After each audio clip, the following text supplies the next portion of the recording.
Hi, എല്ലാവർക്കും നമസ്കാരം. ഇന്ന് ഞാൻ തയ്യാറാക്കാൻ പോകുന്നത് ഒരു നാടൻ അയിലക്കറിയാണ്. അതിന് വേണ്ടിയിട്ട് ഞാൻ എടുത്തിരിക്കുന്ന ഇൻഗ്രീഡിയൻസ് എന്തൊക്കെയാണെന്ന് പറയാം. ഒരു 2 spoon Kashmiri chilli powder, 2 spoon സാധാ നാടൻ മുളക് പൊടി, 1/2 ടീസ്പൂൺ മഞ്ഞൾപ്പൊടി, 1/2 ടീസ്പൂൺ മല്ലിപ്പൊടി.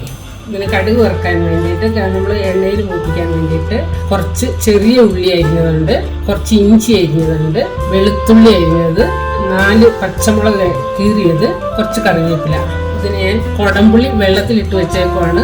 ഇതേ സൈസ് ഒരു 5 കൊടംപുളിയാണ് ഞാൻ വെള്ളത്തിലിട്ടിരിക്കുന്നത്. അപ്പോൾ നമുക്ക് ചട്ടി അടപ്പയിൽ വെച്ച് കറി വെക്കാൻ തുടങ്ങാം. അടപ്പയിൽ വെച്ച് അത് ചൂടാകാൻ വെച്ചേക്കണം. ചട്ടി ചൂടായിട്ടുണ്ട്. നമുക്ക് കുറച്ച് എണ്ണ ഒഴിച്ച് കൊടുക്കാം. ഒരു 2 സ്പൂൺ മതി. ഞാനെല്ലാം ഇങ്ങനെ കണക്കിന് ഒഴിക്കുന്നത് കാരണം സ്പൂണൊന്നും എടുത്ത് അളക്കാറില്ല. അത് നമുക്ക് ചട്ടിയുടെ എല്ലാ വശത്തും എണ്ണ ചൂടായി കഴിഞ്ഞിട്ട് കടുകിട്ട് കൊടുക്കാം. എണ്ണ ചൂടായി നമുക്ക് ഇത്തിരി കടുകിട്ട് കൊടുക്കാം.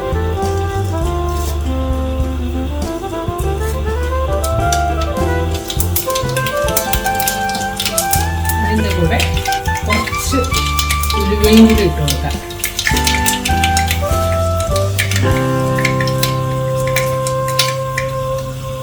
കടുകെല്ലാം പൊട്ടിക്കഴിഞ്ഞ് നമുക്ക് കുറച്ച് കറിവേപ്പില ഇട്ട് കൊടുക്കാം.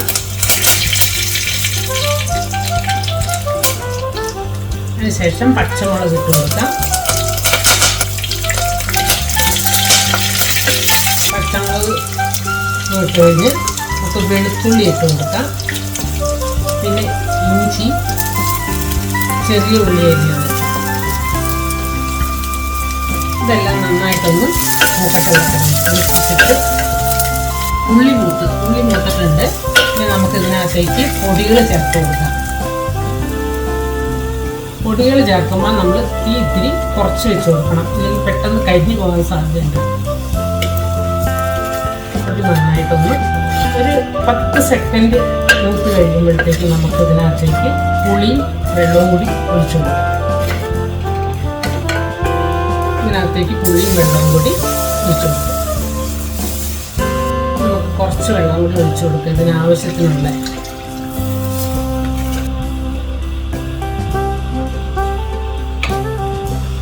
ഇനി ഇതിവിടെ കിടന്ന് നന്നായിട്ട് തിളച്ച് കഴിയുമ്പോഴത്തേക്ക് നമുക്ക് മീനിട്ട് കൊടുക്കാം. ഇതിനകത്തേക്ക് ഞാനിപ്പോൾ ഇട്ട് കൊടുക്കുന്നത് കല്ലുപ്പാണ്. കുറച്ച് കല്ലുപ്പ് ഇട്ടിട്ട് 3 പാകത്തിന് പിന്നെ ഇട്ട് കൊടുക്കാം. ഇനി ഇതൊന്ന് മൂടി വെച്ച് ഇത് നന്നായിട്ടൊന്ന് തിളയ്ക്കണം. കറിയുടെ ചാറ് നന്നായിട്ട് തിളയ്ക്കാൻ തുടങ്ങി. അപ്പം ഇതിലേക്ക് നമുക്ക് വൃത്തിയായി കഴുകി വെച്ചിരിക്കുന്ന അയില കഷ്ണങ്ങൾ പെറുക്കിയിട്ട് കൊടുക്കാം. തീ ലേശം കുറച്ചിട്ട് മീൻ പെറുക്കിയിട്ട് കൊടുക്കാം. അയില, ഇതാണ് അയില.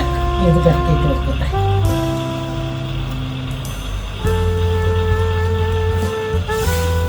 പിന്നെ ഞാനൊരു ടിപ്പ് പറയാം. നമ്മുടെ കറിവേപ്പില ഞാനൊക്കെ ഇവിടെ മേടിക്കുന്നതാണ് കടയിൽ നിന്ന്. കറിവേപ്പില കൊണ്ടുവന്നിട്ട് കഴുകി ഉണക്കി വെച്ച് ചില്ലുകുപ്പിയിലിട്ട് അടച്ചു വെച്ചാൽ ഫ്രിഡ്ജിനകത്ത് വെച്ചാൽ നമുക്ക് കുറേ നാൾ ഉപയോഗിക്കാൻ പറ്റും.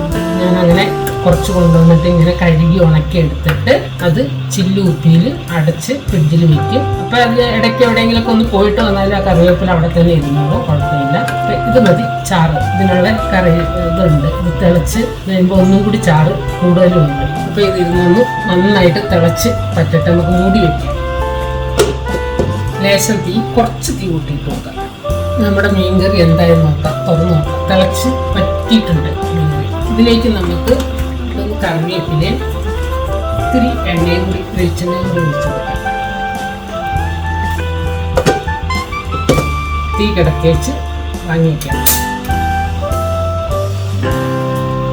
മീൻകറി എന്ത് വെച്ചാലും നമ്മൾ അപ്പം എടുത്ത് കൂട്ടിക്കഴിഞ്ഞാൽ ടേസ്റ്റ് ഉണ്ടാവില്ല. ഇത് തണുത്ത് കഴിയുമ്പോൾ പിറ്റേ ദിവസം കൂട്ടുവാണെങ്കിൽ നല്ല രുചിയായിരിക്കും. ഇല്ലെങ്കിൽ ഇത് നന്നായിട്ട് തണുത്ത് കഴിയുമ്പോൾ നല്ല രുചിയുണ്ട്. ഇനി നമുക്ക് 2 പീസ് അയില ഞാൻ മാറ്റി വെച്ചിട്ടുണ്ട്. അത് നമുക്ക് വറുത്തെടുക്കാനായിട്ട് ഒരു പാനടപ്പിട്ട് വയ്ക്കാം. പാനടപ്പൊഴിച്ച് തീ കത്തിച്ച് അതിനകത്തേക്ക് അത്യാവശ്യം കുറച്ച് എണ്ണ ഒഴിച്ചാൽ ഒത്തിരി വേണ്ട.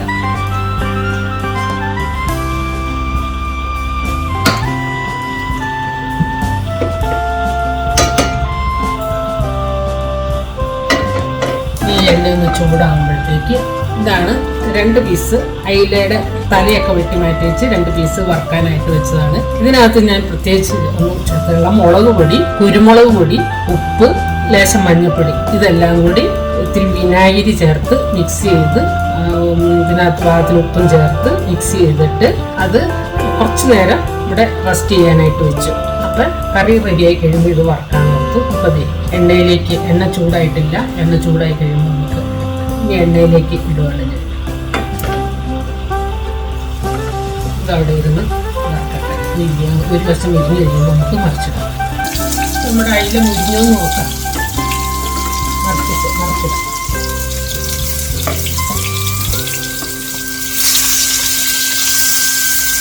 ഒരു വശം മുരിഞ്ഞിട്ടുണ്ട്. ഇതിൻ്റെ അടുത്ത വശവും കൂടി നന്നായിട്ട് മുരിഞ്ഞിട്ട് നമുക്ക് അടപ്പേന്ന് വാങ്ങാം. അപ്പോൾ അതവിടെ കിടന്ന് ഒന്ന് മുരിയട്ടെ. മുരിഞ്ഞാൽ നോക്കാം. സൂപ്പറായിട്ട് വെന്തിട്ടുണ്ട്. എന്നിട്ട് നമുക്ക് തീ കിടക്കാം.